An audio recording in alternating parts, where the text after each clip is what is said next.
leto prireditev.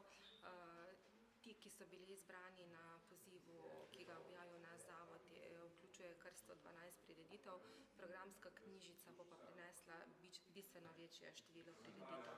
Mogoče bi samo izpostavila, da bojo na lokaciji mestne plaže in vodnega stolpa prireditve, ki bojo v celoti brezplačne. Se pravi, na mestni plaži bo predvsem dogajanje, ki bo namenjeno otrokom in pa družinam z otroci. Vodni stolp pa prinaša raznovrstne koncerte. Prav tako bojo tudi v letošnjem letu, kot že nekaj let zapovrstijo koncerti na Starem gradu in pa večerje komedij na Starem gradu. Tukaj je vstopnina, ampak mislim, da smo se tudi tukaj maksimalno prilagodili gospodarski situaciji in da smo ljudem omogočili, da si bodo lahko ta strošek privoščili. Višek poletja in pa tudi zaključek poletja je dvodnevna srednjeveška prireditev, ki jo že 7. leto zapovrstjo organizira zavod Celje.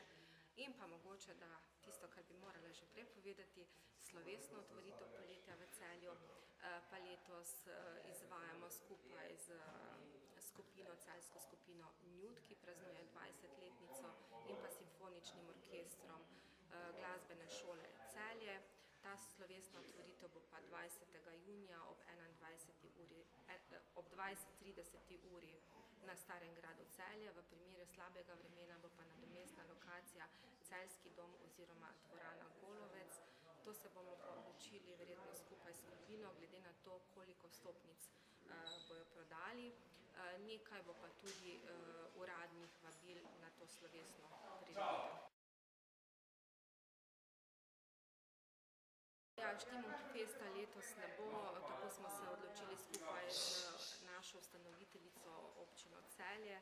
Glede na težko gospodarsko situacijo, glede na to, da je tudi zavod v letošnjem letu dobil 20% manj programskih in neprogramskih sredstev, glede na to, da bi nam bilo težko zagotoviti sponzorska sredstva, ker je pa situacija v gospodarstvu izredno težka, smo pač sprejeli to odločitev, da Štimungfesta ne bo. Bo pa pestro dogajanje v pravljični vasici Zelendol in pa tudi lahko povem, mi smo ravno danes sprejeli pogodbo o postavitvi igral na Šmartinskem jezeru. Jaz upam, da nam bo to hitro uspelo, tako da bo to tudi neka dodatna ponudba za naše najmlajše na Šmartinskem.